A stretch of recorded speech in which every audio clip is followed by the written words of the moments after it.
Photo colour colour. ಇಲ್ಲಿ ಬಟರ್ಫ್ಲೈಗಳು ಎಲ್ಲಿದ್ದಾವೆ ಏನೋ ಗೊತ್ತಿಲ್ಲ. ನಿಜವಾದ ಬಟರ್ಫ್ಲೈಗಳು ಹೆಂಗೆ ಕಾಣ್ತಿಲ್ಲ, ಬೇರೆ ಬಟರ್ಫ್ಲೈಗಳು ಕಾಣ್ತಿದಾವಿಲ್ಲಲ್ಲ.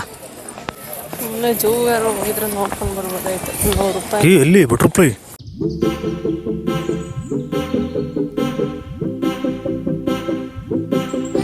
ಅಲ್ಲಿ ನಿಂತ್ಕೊಂಡು ತೆಗೆದುಕೊಳ್ಳೋದು. ಬಟರ್ಫ್ಲೈ ಪಾರ್ಕ್ ಅಂತ ಯಾಕೆ ಹೇಳ್ತಾರೆ ಅಂತ ನನಗೆ ಈಗ ಗೊತ್ತಾಯಿತು. ನಿಜವಾದ ಬಟರ್ಫ್ಲೈ ಇರಲ್ಲ ನೋಡಿ, ನಿರ್ಜೀವ ಸಜೀವ ಬಟರ್ಫ್ಲೈ ಇರಲ್ಲ, ನಿರ್ಜೀವ ಬಟರ್ಫ್ಲೈಗಳು ಇರ್ತವೆ ನೋಡಿ. ಬಟರ್ಫ್ಲೈ ಪಾರ್ಕ್ ಅಂತ ಯಾಕೆ ಕರೀತಾರೆ ಗೊತ್ತೇನಮ್ಮ? ಅಮ್ಮ ಬಟರ್ಫ್ಲೈ ಪಾರ್ಕ್ ಅಂತ ಯಾಕೆ ಕರೀತಾರೆ ಗೊತ್ತೇ? ಬಟರ್ಫ್ಲೈ ಎಲ್ಲಿದೆ ನೋಡಿದ್ಯಾ? ಒಂದು ಕಾಣಿಸ್ತಾನೆ. ಹೂವಾ ದೇವ್ರೆ, ನಿರ್ಜೀವ ಬಟರ್ಫ್ಲೈಗಳು. ತಗಂತೇನು ಹೋಗೋಣ? ಇಲ್ಲ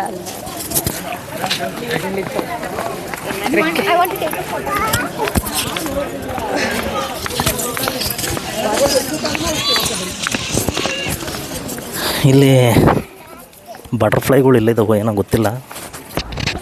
ನಿಜವಾದ ಬಟರ್ಫ್ಲೈಗಳು ಹೆಂಗೆ ಕಾಣ್ತಿಲ್ಲ, ಬೇರೆ ಬಟರ್ಫ್ಲೈಗಳು ಕಾಣ್ತಿದಾವಿಲ್ಲಲ್ಲ. ಜೂ ಯಾರೋ ಹೋಗಿದ್ರೆ ನೋಡ್ಕೊಂಡು ಬರ್ಬೋದಾಯ್ತು. 100 ರೂಪಾಯಿ. ಎಲ್ಲಿ ಬಟರ್ಫ್ಲೈ? ಎಲ್ಲಿ ನಂಗೆ ಗೊತ್ತಿಲ್ಲ. ಒಂದು ಬಟರ್ಫ್ಲೈ ಕಾಣ್ತಿಲ್ಲ ಅಂದರೆ ನಂಗೆ ಜೂ ತಗೊಳ್ಬೇಕು. ಬಟರ್ಫ್ಲೈಗಳು ಎಲ್ಲೂ ಕಾಣ್ತಾ ಇಲ್ಲ. ನಮ್ಮ ಸ್ವಾಮಿಗಳು ನೀವು ಬಟರ್ಫ್ಲೈ ಏನಾರು ಕಾಣ್ದಂಗಿದ್ರೆ ಗಲಾಟೆ ಮಾಡ್ತೀನಿ ಅಂತ ಹೇಳ್ತಿದ್ದಾರೆ.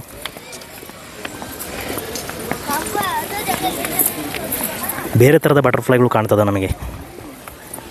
ಥರದ ಬಟರ್ಫ್ಲೈಗಳು ಕಾಣ್ತಾ ಇಲ್ಲ, ಬೇರೆ ಥರದ ಬಟರ್ಫ್ಲೈಗಳು ಕಾಣ್ತದೆ ನಮಗೆ.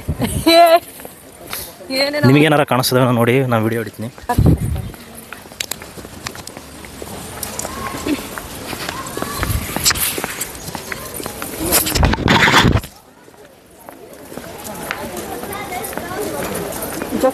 ಬಟರ್ಫ್ಲೈ ಬಟರ್ಫ್ಲೈ ಇದೇ ಇಲ್ಲಿದೆ ನೋಡಿ ಬಟರ್ಫ್ಲೈ.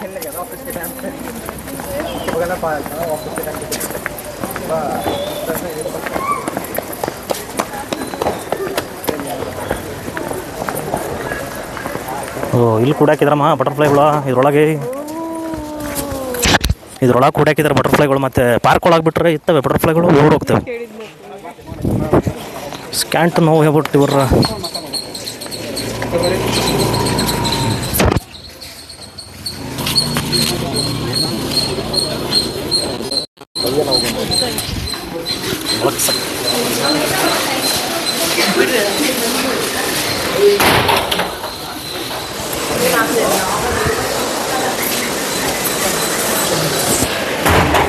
ಯಾವ ದೇಶ ಸಿದ್ಧಂತ ನನ್ನ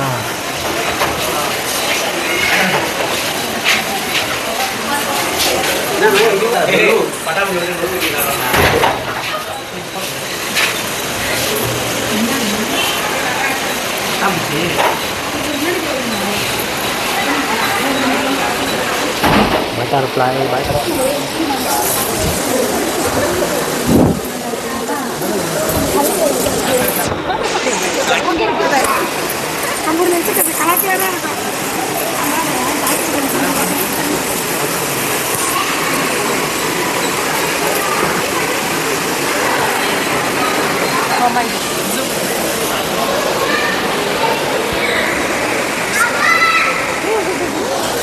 ನೀನು ನೋಡೇ ಎದುರೋಯ್ತದ.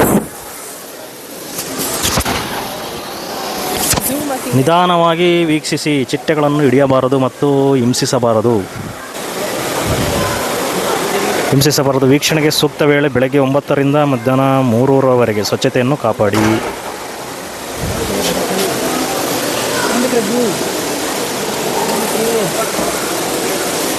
ಇದೇನಮ್ಮ ಸೌಂಡು? ನೀರಿಂದು.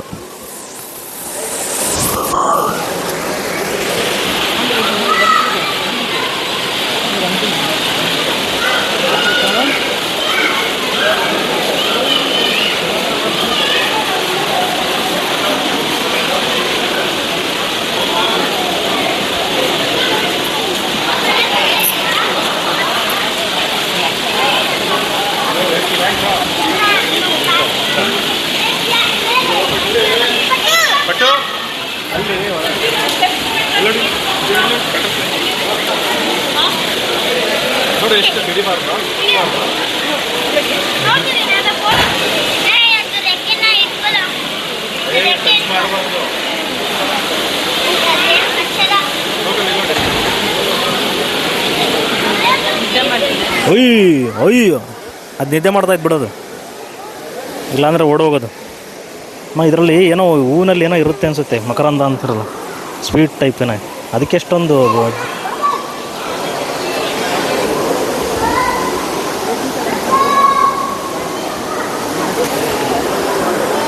ಎಲ್ಲ ಒಂದೇ ಥರದ್ದಿದ್ದಾವೆ. ಯಾವುದೇ ಬೇರೆ ಜಾತಿಯ ಬಟರ್ಫ್ಲೈ ಇಲ್ಲ, ಎಲ್ಲ ಒಂದೇ ಥರ ಬಟರ್ಫ್ಲೈಗಳಿದ್ದಾವೆ. Black and white butterfly. ನಿಜ ಹೇಳ್ಬೇಕಂದ್ರೆ ನಮ್ಮ ತೋಟಗಳಿಗೆ ಹೋದರೆ ಬೆಳಗ್ಗೆ ಇದೇ ಥರದವು ಸುಮಾರು ನೋಡ್ತೀವಿ. ನಮ್ಮ ಹಳ್ಳಿಗಳಲ್ಲಿ ತೋಟಗಳಲ್ಲಿ ಬೆಳಿಗ್ಗೆ ಹೊತ್ನಾಗ ಇದಕ್ಕಿಂತ ಹೆಚ್ಚಿನಾಗಿ ಬಟರ್ಫ್ಲೈಗಳು ನಾವು ನೋಡ್ಬೋದು. ಥರವಾದ ಬಟರ್ಫ್ಲೈಗಳು ನೋಡ್ಬೋದು. ಒಂದೇ ಥರದ ಬಟರ್ಫ್ಲೈ ಇದೆ. ಚಿಟ್ಟೆಗಳು. ಹಾಂ ಕರೆಕ್ಟ್. ಚಿಟ್ಟೆಗಳು ಮೀನು, ಕಲರ್ ಮೀನು.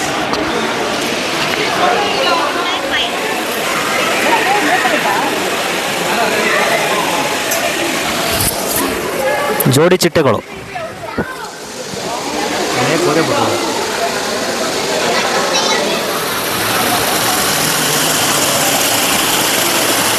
ಒಂದೇ ಒಂದು ಕಲರ್ ಚಿಟ್ಟೆ ನೋಡಿದೆ.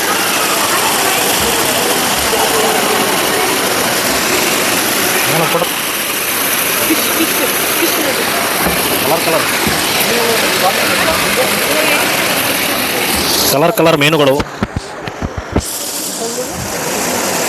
ಒಂದೇ ಕಲರ್ ಇರುವ ಚಿಟ್ಟೆಗಳು. ಬೇರೆ ಯಾವುದೇ ಚಿಟ್ಟೆಗಳನ್ನು ನೋಡೋಕ್ಕಾಗ್ತಿಲ್ಲ.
ಲೈಫ್ ಸೈಕಲ್ ಆಫ್ ಚಿಟ್ಟೆಗಳ ಜೀವನ ಚಕ್ರ ಹೇಗಿರುತ್ತೆ ಅಂತಂದರೆ, ಮನಮೋಹಕ ರೂಪಾಂತರ. ಸೂಕ್ಷ್ಮ ಮೊಟ್ಟೆಯೊಂದು ಉಳುವಾಗಿ ಸಮಗ್ರ ರೂಪಾಂತರ ಹೊಂದಿ ವರ್ಣಮಯ ಚಿಟ್ಟೆಯಾಗಿ ಜನ್ಮ ತಾಳುವುದು ಸೃಷ್ಟಿಯ ಒಂದು ಅದ್ಭುತ. ಇದು ಒಂದು ಮೊಟ್ಟೆ.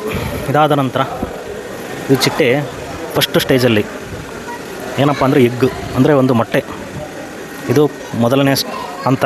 ಸೂಜಿಯ ಮೊನೆಯಷ್ಟು ಮೊಟ್ಟೆಯಿಂದ ಚಿಟ್ಟೆ ಬಗೆಯ ಚಿಟ್ಟೆಗಳು ತಮ್ಮದೇ ಆದ ಸಸ್ಯಗಳನ್ನು ಆಹಾರವಾಗಿ ಬಳಸುವುದರಿಂದ ಹೆಣ್ಣು ಚಿಟ್ಟೆಗಳು ನಿರ್ದಿಷ್ಟವಾದ ಸಸ್ಯಗಳ ಎಲೆ ಅಥವಾ ಕೊಂಬೆಗಳ ಮೇಲೆ ಮೊಟ್ಟೆ ಇಡುತ್ತವೆ. ಕೆಲವು ಚಿಟ್ಟೆಗಳು ವೈರಿಗಳ ದಾಳಿಯಿಂದ ರಕ್ಷಿಸಿಕೊಳ್ಳಲು ಮೊಟ್ಟೆಯನ್ನು ಎಲೆಮರೆಯಲ್ಲಿ ಬಚ್ಚಿಡುತ್ತವೆ. ಎಲೆಯ ಕೆಳಭಾಗದಲ್ಲಿ ಬಚ್ಚಿಡುತ್ತವೆ.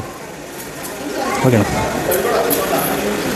ವಿವಿಧ ಚಿಟ್ಟೆಗಳ ಮೊಟ್ಟೆಗಳು ಅನೇಕ ಆಕಾರ ಹಾಗೂ ವರ್ಣಗಳಲ್ಲಿರುತ್ತವೆ. ಸೂಕ್ತ ಕಾಲದಲ್ಲಿ ಮೊಟ್ಟೆಯೊಡೆದು ಮರಿಹುಳು ಹೊರಬರುತ್ತದೆ. ಮೊಟ್ಟೆಯಿಂದ ಹೊರಬಂದ ಮರಿಹುಳು ಮೊದಲ ಆಹಾರವಾಗಿ ತತ್ತಿಯ ಕವಚವನ್ನೇ ತಿನ್ನುತ್ತದೆ. ಅನಂತರ ಬೆಳೆಯುವ ಹುಳುವಿಗೆ ಸಸ್ಯವೇ ಆಹಾರ. ಇದು ಮೊದಲನೇ ಹಂತ. ಇನ್ನು ಎರಡನೇ ಹಂತ ಕನ್ನಡದಲ್ಲಿ ಕೊಟ್ಟಿಲ್ಲ ನಮ್ಮ ಲಾರ್ವಾ. ಇದು ಮೂರನೇ ಹಂತ. ಇದು ಮರಿಹುಳು. ಇದು ದ ಬಟರ್ಫ್ಲೈ ಲಾರ್ವಾ ಆರ್ ಕ್ಯಾಪ್ಟಲ್ looks nothing like a winged adults adapter cut ಮಾಡಿದೆವು. ಮರಿಹುಳು ಅಥವಾ ಲಾರ್ವಾ ಇದೆ ಕಣಮ್ಮ. ಮರಿಹುಳು ಅಥವಾ ಲಾವ್ರಾ.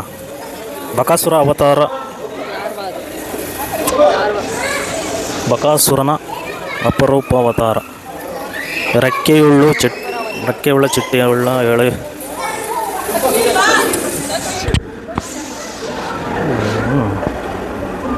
ತಮಾಷೆ ನಿಂತಿಲ್ಲ.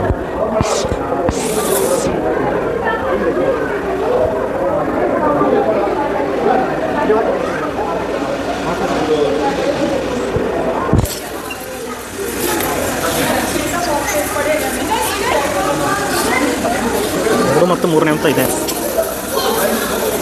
ಇದು ನಾಲ್ಕನೇ ಹಂತ. ಕೋಶ.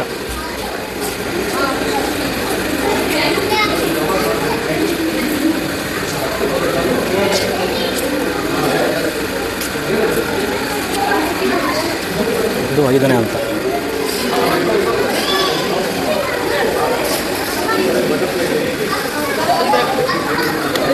ಸ್ವಲ್ಪ